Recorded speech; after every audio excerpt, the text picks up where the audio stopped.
Hey everyone, this is Russell Brunson, and welcome to an Inner Circle version of Marketing in Your Car.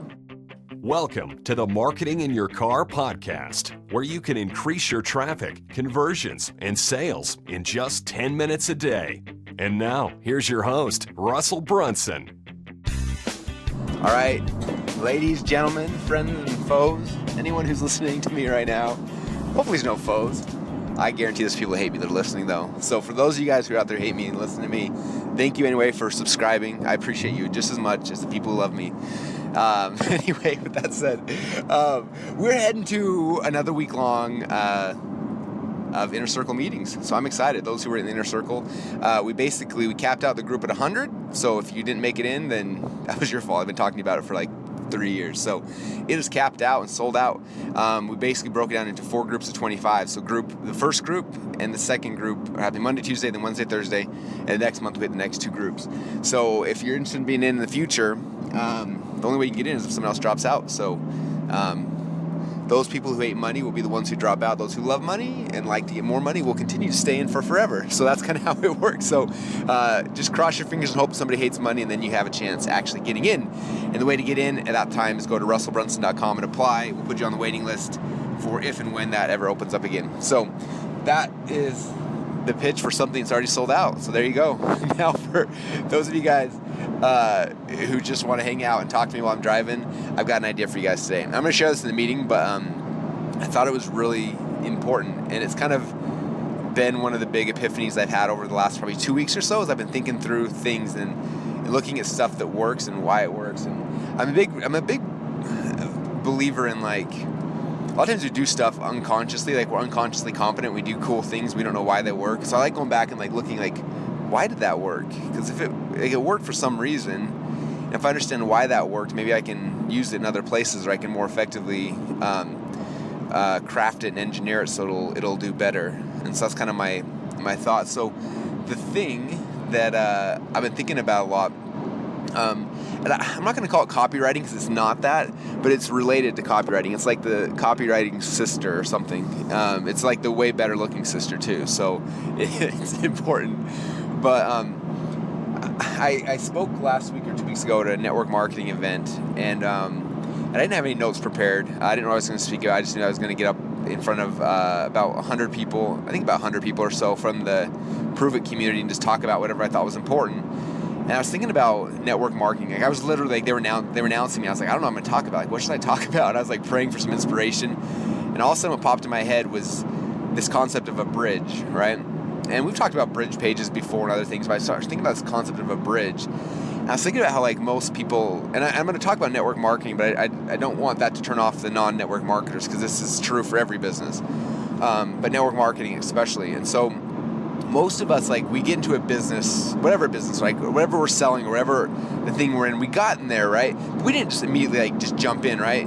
Like what happened is that something happened in our life, and somewhere along the line we had this epiphany where like, wow, I need this thing, right? This product, this service, or the reason why you created whatever product service you sold is you had this epiphany, right? So I want you to kind of that word epiphany, like put that in your pocket. We're gonna come back to that here in a minute. But you had this epiphany, and then because of that, you got into whatever it is that you're selling today, whatever business it is. Like that's like there was some epiphany that happened to you that got you to this thing, right?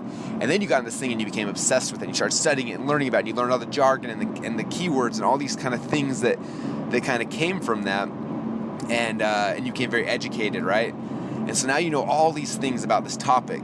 And now you go and try to sell to other people, and you're using all of these terms and this rationale that you've learned logically, the stuff that logically you learned about the product or service, right? But you forget that, like, typically you didn't come into whatever it is you're selling logically. You came into it emotionally, right? You had this emotional epiphany that got you into that thing. But then you learned all this logic because you get excited about the topic, and then you go try to sell people logically later. And therein lies the issue. One of my friends, her name's Kim Clavier, she is an old-time network marketer, and man, 12, 15 years, how long ago, I read one of her books called My Product's So Great, How Come Nobody's Buying It?, which is a great title. And in that, she talked about this concept of what marketers do, and she was talking about network marketers, but this concept called techno-babble, where they come in and they start spewing all these terms and these phrases and all these things down someone's throat that they learned, and it totally turns people off. But that's like what we do because we're so proud of, like, you know, like, oh, we're the number one, blah, blah, blah, blah, blah, we got the industry leading, blah, blah, blah, it's groundbreaking, blah, you know, and all this crap that we spew out, all the logical stuff that we learned that strengthened our belief in the product is what we start spewing out of people. And the problem is that they never had that initial epiphany. Therefore, all this logic you're spewing on them just offends them, totally offends them. Like, it's annoying, it's frustrating. It's like, dude, quit freaking trying to pitch me on this crap, right? And so what I was thinking about as I was walking up on stage after they introduced me was just this concept of our goal as marketers is we have to give our audience the same epiphany that we had. Because that's what sells somebody, is the epiphany, right? So if I just tell someone, hey, I woke up, like let's say for me it was ketosis, right? Like I just tell people, hey, you need to get your body in a state of ketosis because, oh, you lose weight, like all these things, and they're like, what are you talking about? And you know what those words mean, right? And so if I come back and I say, hey, what was the epiphany that helped me understand ketosis? And so for me, I had a friend one time who was in ketosis. I was totally making fun of him at dinner one time because he was eating chicken and broccoli and not having any dessert. I'm like, dude, you're a moron. And he explained ketosis to me kind of like a campfire. So those of you guys who are in the Prove It company, who've ever seen the campfire explainer video, that's where I came with that video. It's like that was the concept of that video. That's what bridged this epiphany gap for me. And that is why I am a believer in the product and the service so much, because I had that epiphany of like, oh, this is why it works. And so when I made that explainer video, all I did is I tried to take people from where I was at and give them the same epiphany I had. And that's the bridge I created to get them over here into my company, right? So like stepping back now is that for us as marketers, we have to cut out all the techno jumble mumble crap that we're so used to saying to try to sell people stuff, because that's not what sells them. What sells them is the original epiphany that you had that got you to sell whatever it is you're selling. So you have to remember what that epiphany was, and then the story that gives them the same epiphany you had is the key. So it's not you telling them your epiphany, because that doesn't help. It's you telling them a story that gives them the same epiphany that you had, because when they have that epiphany, that's the key.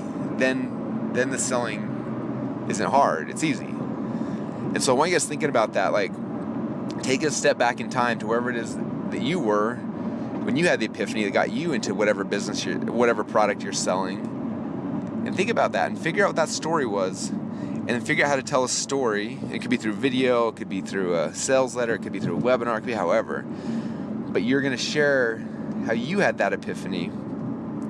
And when they understand how you had that epiphany, or excuse me, when they have that same epiphany, then they're in. Then you can support it with all the logic and all the techno mumble jumble that you guys are so proud of, but don't lead with that, because that will turn them all away. Whereas if you lead with the epiphany and they have that epiphany, then they will come seeking the logical explanations to strengthen that for them.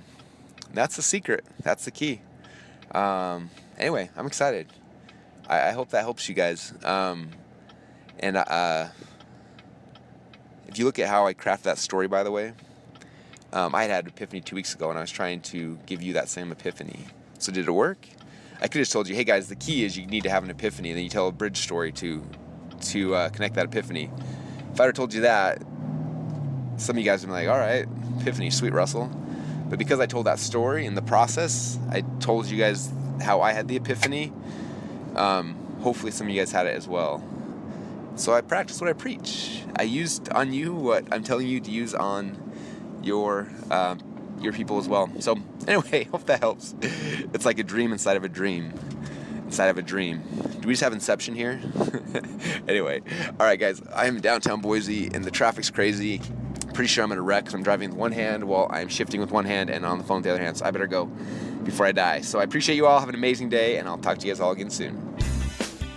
Hey everyone, this is Russell Brunson again. I want to thank you for listening to Marketing Your Car, and I want to make sure that you're plugging into everything that we're doing on a daily basis. And so make sure that every morning you're plugging into the Marketing Your Car training. If you go to marketingyourcar.com, you can join the email list and make sure you get email notifications when new episodes come out.